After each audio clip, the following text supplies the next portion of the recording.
1, Scene 3. The ghost is in the next scene. We have a really short scene here.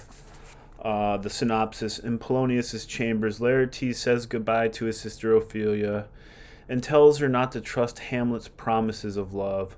Polonius joins them, sends Laertes off, then echoes Laertes' warnings to Ophelia, finally ordering her not to see Hamlet again.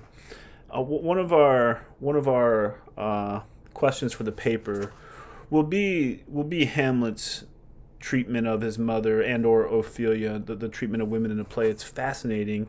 Ophelia is a fascinating character to read close and look at some moments. So here's Act 1, Scene 3, Laertes. My necessaries are embarked. Farewell, and sister, as the winds give benefit and convoy, conveyance is assistant. Do not sleep, but let me hear from you. Do you doubt that? Stay in touch. Let me know what's going on. Stay in touch. Do you doubt that? Of course I will. For Hamlet and the trifling of his favor, hold it a fashion and a toy, idle fancy, Laertes thinks Hamlet's affection and care for Ophelia is an idle fancy, a passing fancy. Hold it a fashion and a toy in blood, a violet in the youth of primy nature, spring-like nature. Forward, premature. Hamlet's love is premature, not permanent. Sweet, not lasting. The perfume and suppliance of a minute. Suppliance, diversion of a minute, no more. Ophelia, no more but so. Laertes, think it no more, for nature crescent, growing. Does not grow alone, enthuse in bulk, but as the temple waxes, the inward service of the mind and soul. Perhaps he loves you now. Hamlet, right? Perhaps Hamlet loves you now, and now no soil nor coddle deceit, this is deceit, coddle deceit, doth besmirch the virtue of his will. But you must fear his greatness weighed, high rank considered. Hamlet is a high rank. His will is not his own. His thoughts are elsewhere. Think of Hamlet in mourning. His thoughts are elsewhere. He's in mourning for his father. For he himself is subject to his birth. He may not, as unvalued of low rank persons do, carve for himself, for on his choice depends the safety and health of this whole state, and therefore must his choice be circumscribed unto the voice and yielding of that body, whereof he is the head. Then if he says he loves you, right? Then if he says he loves you, it fits your wisdom so far to believe it, as he in his particular act and place may give his saying deed, which is no further than the main voice of Denmark goes withal, then weigh what loss your honor may sustain. If with too credulous ear you list his songs, or lose your heart, or you chase treasure open to his unmastered importunity, fear it, Ophelia. Fear it, my dear sister.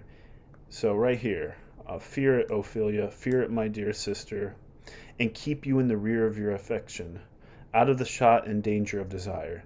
The chariest maid is prodigal enough if she unmask her beauty to the moon. Guard yourself. Basically, Laertes is saying to Ophelia, keep your guard up. Guard yourself. Virtue itself scapes not calumnious strokes. The cankerworm galls the infants of the spring too oft before their buttons be disclosed. In the morn liquid dew of youth, contagious blasphements are most eminent. Be wary, right? Be wary. Be careful. Be wary then. Best safety lies in fear. Youth to itself rebels, though none else near.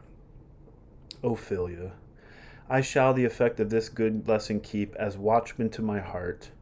But, good my brother, do not, as some ungracious, lacking grace, pastors do, show me the steep and thorny way to heaven, whiles like a puffed and reckless libertine himself the primrose path of dalliance treads and recks not his own reed. Don't tell me what to do. I like Ophelia here, right? This shows kind of, though, Ophelia isn't simply passive. She's not, don't tell me what to do, big brother. Don't try and look out for me while you do whatever you want. I have my own heart. I have my own wishes and wants too. Um, Enter Polonius. Laertes, oh fear not, I stay too long, but here my father comes. A double blessing is a double grace. Occasion smiles upon a second leave. Yet here, Laertes, aboard for shame. The wind sits in the shoulder of your sail, and you are stayed for. There, my blessing with thee. And these few precepts in thy memory look thou character, the inscribed. Give thy thoughts no tongue, nor any proportion through this act. Be thou familiar. Here's Polonius giving his son all this advice, right? Be thou familiar, but by no means vulgar. Those friends thou hast in their adoption tried, grapple them unto thy soul with hoops of steel, but do not dull thy palm with entertainment of each new-hatched, unfledged courage, gallant youth, right? Beware of entrance to a quarrel, but being in bear that the opposed may beware of thee. Give every man thine ear, but few thy voice. Listen but don't talk. So Polonius, though, this is the contradiction of Polonius. He gives great advice. He doesn't always follow it himself, right? Take each man's censure, opinion, but reserve thy judgment. Costly thy habit, as thy purse can buy, but not expressed in fancy, rich not gaudy, for the apparel oft proclaims the man. Be careful with your money, right? And thy in France of the best rank and station are of a most select and generous, chief in that. Show their fine taste and their gentlemanly instincts more than that than any other point of manners. Here's one of the famous Shakespeare quotes. Neither a borrower or a lender be. It's fatherly advice. He's giving him fatherly advice. Don't borrow money. Don't lend money, right? For loan oft loses both self and friend, and borrowing dulleth edge of husbandry. This above all, to thine own self be true. Think about this. This is a bit naive here, right? To thine own self be true. It's great advice, but we're going to see later, Polonius doesn't always follow his own advice, and it must follow as the night the day. Thou canst not then be false to any man. Farewell, my blessing season, to this in thee. This is subjective here, this advice, right? It's subjective, it's Polonius. And think of what Polonius is doing too, right? He's giving all this great advice, but he's cozying up to King Claudius. Even the fact that, gallant King Hamlet has been done away with, right? Most humbly do I take my leave, my lord. The time invites you, go your servants tend. Farewell, if you remember well what I have said to you. 'Tis in my memory locked, and you yourself shall keep the key of it. But what is it, Ophelia, he has said to you? So please you something touching the Lord Hamlet. So we're talking about Hamlet, right? Mary, well bethought, this told me he hath very oft late given private time to you, You and Hamlet have been spending a lot of alone time together. You've been hanging out a lot. Have of your audience been most free and bounteous. You've been spending a lot of time with him. If it be so as 'tis put on me, and that in way of caution I must tell you, you do not understand yourself so clearly, as it behooves my daughter in your honor. What is between you? Give me up the truth. He hath, my lord, of late made many tenders of his affection to me. Hamlet has been promising, being really sweet, pledging his love to Ophelia here.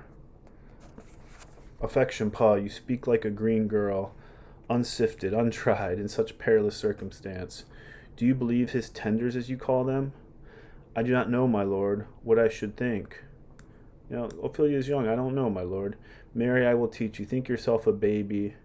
So Polonius is talking to Ophelia like she's a child here, right? Think yourself a baby. That you have taken these tenders for true pay, which are not sterling. Tender yourself more dearly. Or not to crack the wind of the poor phrase, tendering it thus, you'll tender me a fool. Present me with a fool. Again, Polonius in many ways is echoing Hamlet here, or echoing Laertes' on their view of Hamlet. Be careful, be wary. My lord, he hath importuned me with love in honorable fashion. Hamlet is honorable. Ophelia knows. Ophelia sees Hamlet as honorable. Polonius and Laertes are a little suspect. Fashion you may call it, go to, and hath given countenance to his speech, my lord, with almost all the holy vows of heaven. Here's what Polonius says. He's in this little speech here. Polonius is offsetting Hamlet. Springs to catch woodcocks, snares to catch stupid birds. Polonius is like, you're just a stupid. Hamlet is using these words to catch you, a stupid bird. Right? So he's talking down to Ophelia here.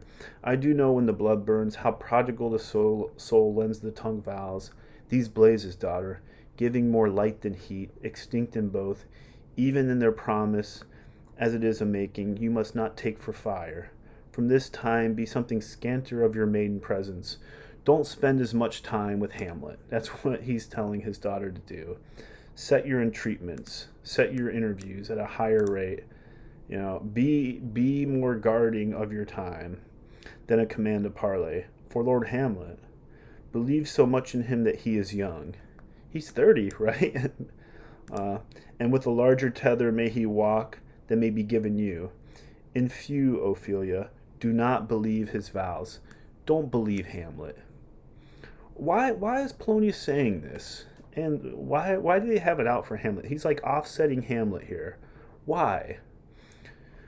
For they are brokers, not of that kind, which their investments, their garments show, but more implorators, solicitors, of unholy suits, breathing like sanctified and pious bonds. Pledges, right? The better to beguile.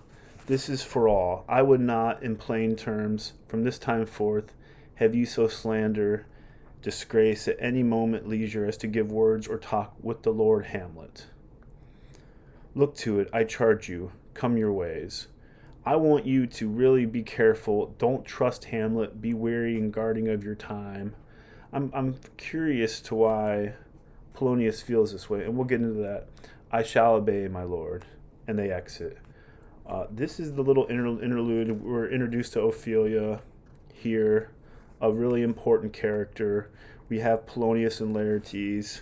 Polonius with the famous, to thine own self be true, which, Polonius gives all this great advice, but I don't think he really acts on it. Polonius is all words, not actions, right?